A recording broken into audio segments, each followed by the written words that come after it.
sobota Moldava nad Bodvou. Tam trénera hostí pána Miroslava Čopiaka a takisto aj trénera domáci Branislava Mráza.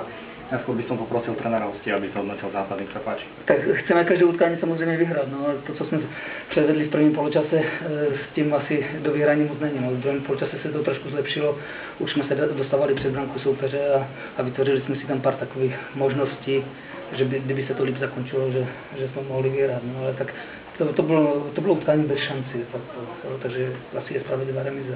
A tady jestli někdo říká, že to byla ruka, jako, to je tragédia. Jako. Ďakujem pekne, Braňo. Tak videli sme priemerný zápas. Z našej strany veľmi také upracované. Málo futbalovej krásy, bez šanci, ani z tých štandardiek. Čo sme sa pripravili, sme sa nepresadili. Nepresadili sme sa väčšinu tej hry, keď sme hrali doplný. Tam chýbala znovu nejaká myšlienka, individuálne presadenie. Veľmi, veľmi upracované. Naozaj chýbala tam taká ľahkosť a problém je pre nás naozaj streliť gól je veľký problém.